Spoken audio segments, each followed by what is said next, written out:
नमस्कार, बजट यात्रा में आपका स्वागत है। और हम अब आ चुके हैं देश के सबसे प्रतिष्ठित संस्था IIM अहमदाबाद। जो देश की बड़ी इंस्टीट्यूशंस हैं उसमें IIM अहमदाबाद का नाम आता है। और बजट के शो में हम IIM अहमदाबाद के जो स्टूडेंट्स हैं उनसे बात करेंगे, क्योंकि यही स्टूडेंट्स हैं जो भविष्य के कॉर्पोरेट इंडिया के CEOs भी होंगे। तो इनके क्या सुझाव है, इनकी क्या ओपिनियन है, इनकी क्या मांगे हैं बजट को लेकर, उसी पर हम चर्चा करेंगे। तो सबसे पहले मैं अयान आपसे शुरू करूंगा। क्या आप ऐसे सुझाव जो है वित्त मंत्री को देना चाहते हैं? कौन से सेगमेंट में वित्त मंत्री को फोकस करना चाहिए, आउटले बढ़ाना चाहिए, जो आपको लगता है? जी, मेरे हिसाब से इस देश की समस्या जो अभी सबसे बड़ी है और हम लोगों ने ये कुछ महीनों में लास्ट देखी भी है, वो है पॉल्यूशन। एंड उसके वजह से क्या हो रहा है कि हम लोग देख रहे हैं कि there is increased amount of expenditure on health. तो आप स्वास्थ्य पे ज्यादा खर्च कर रहे हो और उसके अलावा लोग भी कम काम कर पा रहे हैं, तो इवेंचुअली इकोनॉमी में ड्रैग है, विच इज अबाउट 10% हमारी GDP का। तो उसके लिए वित्त मंत्री को आउटले बनाना चाहिए, विच कुड बी अगले कुछ सालों के लिए आउटकम बेस्ड। फॉर एग्जांपल कि वो कुछ सिटीज को प्रदूषण के ऊपर जी आप कहना चाहते हैं कि एक बड़ा आउटले दिया जाए, 5,000 करोड़ 10,000 करोड़, जिसका फोकस पूरा हो कि जो AQI लेवल है इतने ज्यादा बढ़ गए उसको कम लाया जाए, जिससे लोगों का स्वास्थ्य भी बेहतर रहे। हाँ, मतलब देश में अभी AQI पे डिस्कशन है तो AQI, बट उसके अलावा और भी चीजें हैं। देयर इज साउंड पोल्यूशन, उसके अलावा आपका वाटर पोल्यूशन भी अब काफी दिक्कत देने लगा है, पर्टिकुलरली इन सिटीज अहमदाबाद जैसे। So Ahmedabad, Delhi, air, water pollution पर सरकार का फोकस बढ़े, बड़ा आउटले हो। कमल, मैं आपके पास आऊंगा। कैपिटल मार्केट के लिए आपके पास कोई सुझाव है? आप चाहती हैं कि कैपिटल मार्केट से जुड़ी हुई चीजें सरकार को ध्यान में रखनी चाहिए? मेरे हिसाब से दो चीजें हैं। एक तो जो लॉन्ग टर्म कैपिटल गेन है उसका टैक्स का रेट कम करना चाहिए, क्योंकि आपको निवेशकों को कुछ प्रोत्साहन करना है अगर कि हाँ वो ज्यादा देर तक इन्वेस्टमेंट करके रखें, छोटे मुनाफों पे ना फोकस करें। क्योंकि ज्यादा देर अगर निवेशक पैसे डाल के रखेंगे तब भी इकोनॉमी हमारी ग्रो करेगी। तो उसके लिए लॉन्ग टर्म कैपिटल गेन कम होना चाहिए, 5% हो बेशक 0% 12% जो लगता है, आप चाहते कि वो कम हो। सरकार ने लेकिन पिछले साल इसको 10 से 12.5 किया है। और उन्होंने उसके साथ वो भी करा है, इंडेक्सेशन का बेनिफिट का भी उन्होंने चेंज किया। हाँ, वो प्रॉपर्टी के अंदर। हाँ जी। हाँ। तो बट मुझे लगता है कि अगर हमें करना है कि निवेशक छोटा मुनाफा ना खेले, जिसके ऊपर सेबी भी क्रैकडाउन कर रहे हैं कि रिटेल इन्वेस्टमेंट बहुत ज्यादा बढ़ गया है, खतरे ले रहे हैं लोग अपने पैसों के साथ। कम कैपिटल गेन ज्यादा हो तो चलेगा, जैसे है वो लॉन्ग टर्म है उसको कम किया जाए, जिससे लोग ज्यादा समय तक मार्केट में निवेशित रहे। हाँ जी, बिल्कुल। अक्षता, आप किस सेक्टर के लिए अपना सुझाव देना चाहेंगी और आपके क्या विश लिस्ट में है इस बजट में? मेरा मानना है ये है कि अभी इंडिया को GDP को बढ़ाने की तरफ ध्यान देना चाहिए, और उसके लिए ये सबसे जरूरी है कि हम महिलाओं को प्रोत्साहित करें कि वो जॉब अपॉर्चुनिटीज को परस्यू करें। तो अगर हम देखें तो आज 35% of women are engaged in labour force, but इस रेशियो को हमें बढ़ाना चाहिए और उसकी तरफ सरकार को कुछ ठोस कदम उठानी चाहिए, जैसे चाइल्ड केयर इंफ्रास्ट्रक्चर को बढ़ाना। अर्बन एरियाज में वुमेन इसलिए काम पे नहीं जा पाती है क्योंकि उनका ज्यादातर वक्त बच्चों को संभालने में चला जाता है। तो अगर सरकार कंपनियों को इंसेंटिव दे कि वो चाइल्ड केयर इंफ्रास्ट्रक्चर को बढ़ाए, तो इससे अर्बन वुमेन्स को भी प्रोत्साहन मिलेगा कि वो जॉब अपॉर्चुनिटीज ले, उससे कंजम्पशन बढ़ेगा और उससे GDP में भी। महिलाओं की भागीदारी बढ़नी चाहिए वर्क फोर्स के अंदर। आप लेकिन उसमें किस इंसेंटिव, जो क्या प्राइवेट सेक्टर को इंसेंटिव दिया जाए जिससे वो ज्यादा महिलाओं को नौकरी दे, और ज्यादा महिलाओं की नौकरी प्राइवेट सेक्टर में होगी तो ओवरऑल जो पार्टिसिपेशन है वो बढ़ेगा? हाँ, तो एक और स्टैटिस्टिक्स ये है कि 90% से ज्यादा महिलाएं इनफॉर्मल सेक्टर में आज काम करती है, जहां पे उन्हें बिल्कुल ही कम पैसे या वेज मिलते हैं। तो अगर सरकार GST रेट्स को भी कम करे तो छोटे एंटरप्राइजेस को मुनाफा मिलेगा कि वो और फॉर्मल अपॉर्चुनिटीज क्रिएट करे वुमेन के लिए।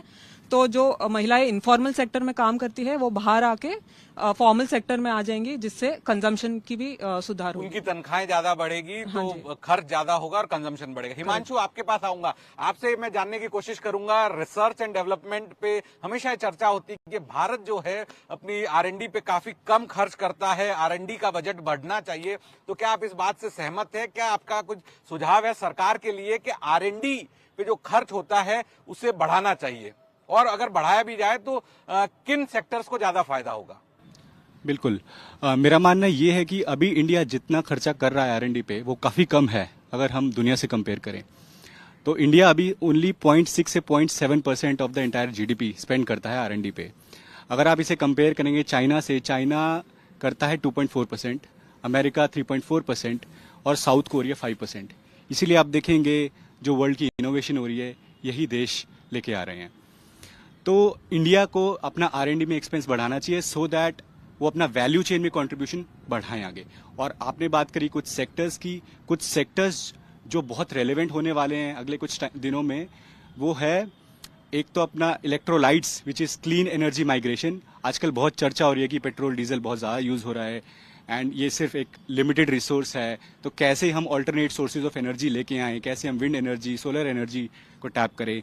सो इस एरिया में इन्वेस्टमेंट काफ़ी सही है। तो आपने सेक्टर्स बता दिए हैं जहां पर सरकार को R&D पर फोकस करना चाहिए, लेकिन आप मानते हैं कि कितना अभी जितना परसेंटेज हम खर्च कर रहे हैं उसको दुगना करना चाहिए या उसमें 10-20% बढ़ोतरी करनी चाहिए? दुगना करना चाहिए आइडली, बट वेदर कर पाएंगे नहीं कर पाएंगे मुश्किल है कि ना, बट ग्रेजुअली बढ़ोतरी करनी। ग्रेजुअली मेरे हिसाब से अगले 2-3 सालों में इंडिया को टारगेट लेना चाहिए कि एटलीस्ट 1%। और इसमें एक बहुत इंपॉर्टेंट फैक्टर है, जो भी खर्चा हो रहा है वो सारा खर्चा सरकार कर रही है, 35% खर्चा ओनली प्राइवेट प्लेयर्स करते हैं। सो प्राइवेट की भी भागीदारी को Yes, बढ़ाया जाए। अब आपके exactly. पास आऊंगा भव्या, आप के क्या सुझाव रहेंगे वित्त मंत्री के लिए? मैं बिजनेस फैमिली से आता हूं, तो मेरे सुझाव भी MSME के लिए ही रहेंगे। तो हम बहुत गर्वान्वित महसूस करते हैं कि MSME 30% GDP में कंट्रीब्यूट करते हैं, 45% एक्सपोर्ट में कंट्रीब्यूट करते हैं। बट पिछले 1 साल में मेरे को लगता है MSME ही एक ऐसा सेक्टर है जो सबसे ज्यादा प्रभावित हुआ है, क्योंकि जो भी US ने, डोनाल्ड ट्रंप ने टैरिफ लगाए हैं उसकी वजह से। तो मेरे को लगता है मेरे पास सरकार के लिए 2 सुझाव हैं। नियर टर्म में, शॉर्ट टर्म में उनको क्रेडिट फैसिलिटीज दिए जाने चाहिए, क्योंकि उनका बहुत सारा पैसा जो है अभी इन्वेंट्री में ब्लॉक्ड है, उनके पास अपना बिजनेस चलाने के लिए पैसा नहीं है, तो क्रेडिट फैसिलिटीज देना चाहिए। जनरली क्रेडिट कोलेटरल के थ्रू होता है, तो सरकार अगर कैश फ्लो बेस्ड क्रेडिट दे सकती है उनको, कैपिटल में राहत। करेक्ट, तो वर्किंग कैपिटल में राहत। और लॉन्ग टर्म में मेरे को लगता है कि उनको बहुत ही कॉम्पिटिटिव होना पड़ेगा एक्सपोर्ट मार्केट्स में।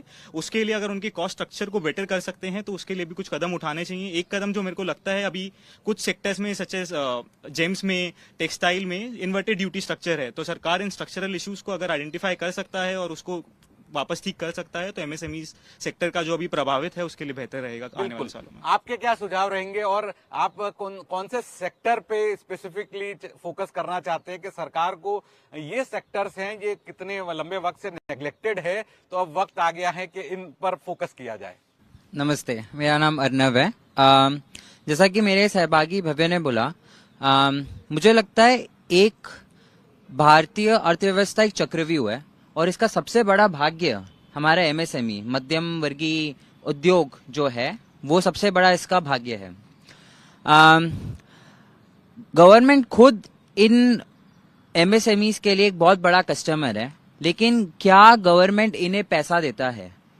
रूल्स के हिसाब से बोला जाता है कि गवर्नमेंट को इन्हें 45 दिन में पैसा दे देना चाहिए, बट चूंकि वो पैसा इन्हें नहीं मिलता है, उसके कारण काफी हमारे जो MSMEs हैं वो टेक्नोलॉजिकल अपग्रेडेशन, स्किल डेवलपमेंट, इस पे फोकस नहीं कर पाते, जहां हमें इनोवेशन की जरूरत है ताकि हम हमारी ग्लोबल कॉम्पिटिटिवनेस, हमारा निर्यात, हमारा एक्सपोर्ट बढ़ा सकें।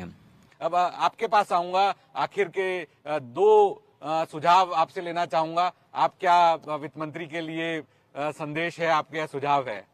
मेरा सुझाव ये रहेगा कि हमने न्यू रेजीम में शिफ्ट कर लिया है पुराने रेजीम से, और बहुत सारे लोग खाली न्यू रेजीम में जा रहे हैं, पर पुराने रेजीम के कुछ कुछ ऐसी अच्छी चीजें थी जो हम भूल चुके हैं, जैसे कि वो इन्वेस्टमेंट को प्रोत्साहन करता था। बिल्कुल। अब हम यहाँ पे लेके आ गए हैं, यहाँ पे हमारे पास ATC नहीं है जो इन्वेस्टमेंट को बढ़ोतरी दे, ऊपर से हमने लॉन्ग टर्म कैपिटल गेन्स भी बढ़ा दिया है।